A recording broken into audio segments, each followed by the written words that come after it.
Hello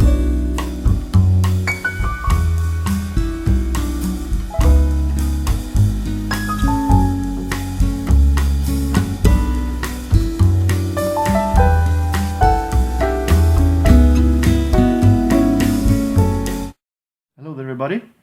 There are so many threads out there that is going on right now during these times. So I thought I was going to go through some of them. And one of the most interesting is a thread called 10 Album Link Challenge. Started by, I think, James Griffith. Hi, James. Where you're supposed to take one album and link it to another and link them to each other to one final album that's going to be linked to the first one, like a chain of albums that are linked to each other. That one might be one of the toughest threads and challenges I've done here in Wine Community, because you have to have check on who's playing on what album, and so it also goes around 10 albums and links the final album to the first original album. So it was definitely a hard challenge, but I think I managed to have a pretty good chain here in the jazz soul genre, and the bass here in this link is Quincy Jones' album, I Heard That, from 1976.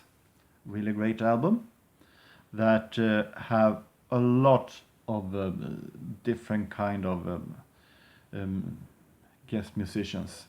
In jazz genre you have classic jazz musicians that you think, isn't he playing swing? Well, here he plays soul. So then you get surprised to see every name here.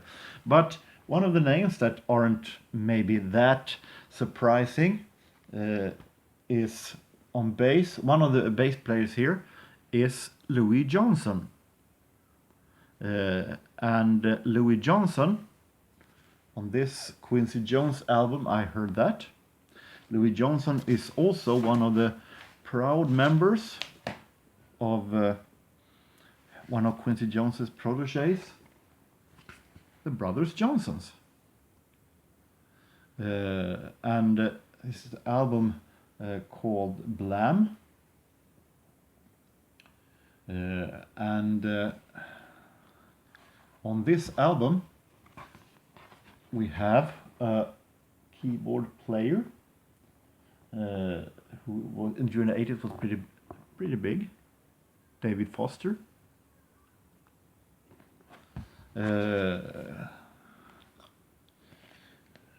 And David Foster have also written a song and plays keyboard on one song of Michael Jackson's Off the Wall, also produced by Quincy Jones. So you can have link only that, but I felt it was a little too easy.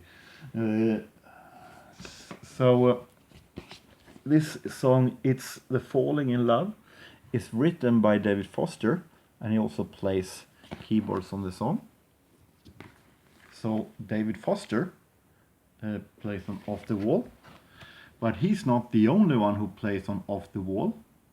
We have a percussion musician that, if you like jazz soul, you can be sure that this name is on almost every album. And I'm talking about a percussionist from Brazil, I think he is, Paulinho da Costa. A name that I see almost everywhere. On this album, and also on this album. Victor Feltman's Inherit the Wind, from 1980.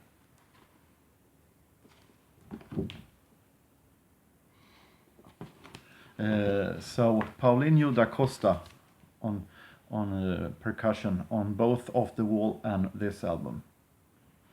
But wait a minute, Victor Feltman, does that name ring a bell?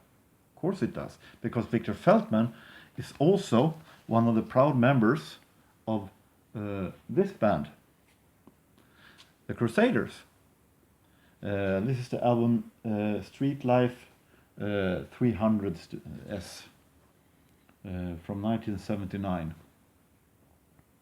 And I'm not going to say that this is Crusaders' strongest album, but it is a good album by Crusaders. Especially one of the main songs, maybe the most famous song they have, Street Life, who, as many of you might know, is sung by Randy Crawford. And then some of you may already know what's coming now. Randy Crawford and Secret Combination, one of my favorite albums by Randy Crawford. And this great album is produced by Tommy Lipuma, also a soul name from the past that is still around today, if I'm not wrong. Produced a lot of great stuff.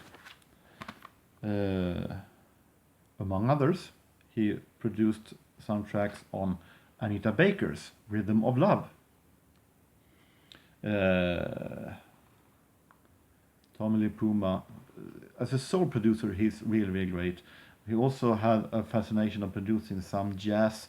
They are a little bit so-so. But Anita Baker here.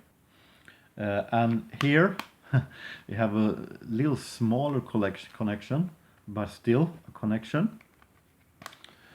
One of the tracks on this album, or some of the tracks I might say, is engineered by a man called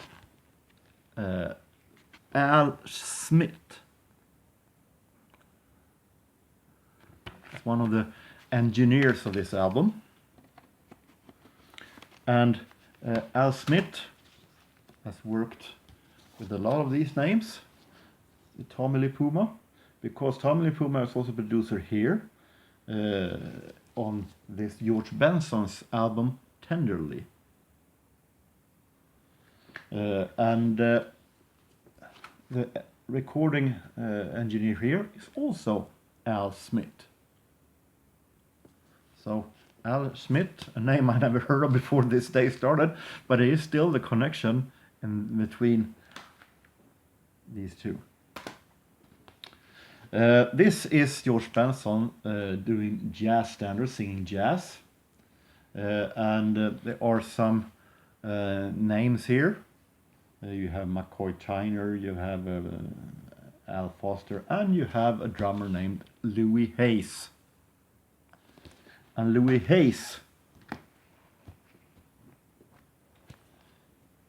was also doing some albums with Oscar Peterson. Among others, he played on this album with Oscar Peterson sung with the Singers Unlimited.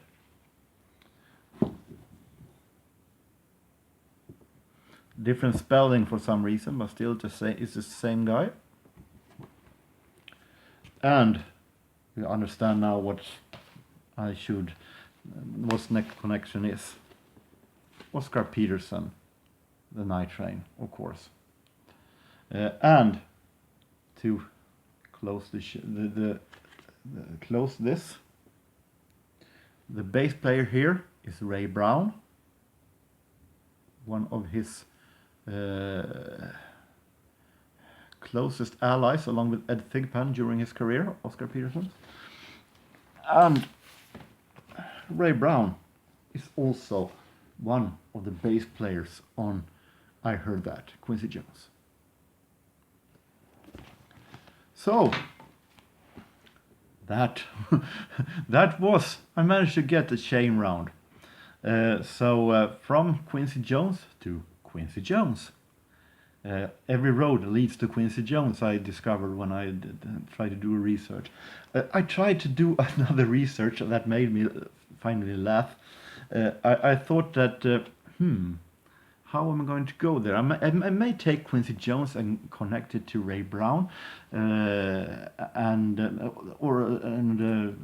from Ray Brown to Oscar Peterson. So I was going to take this, but then it fell apart. How am I going to connect this to anything after that? So I was nearly giving up on that. Started to do all over with what you've seen with Brothers Johnson and so on. And all of a sudden, I discovered that Louis Hayes was playing on this one. So the connection, this, for what I started with, all of a sudden became the end of this collection. So I actually got use for it, even though I had given up on it. What a coincidence. It was really, really fun to do that discovery that, hey, I can use this connection after all, even though I didn't know it. So it was really, really fun. So I hope that you have enjoyed this response. So until next time, have a real nice time, no matter where you are, no matter what you do. Take care and so long.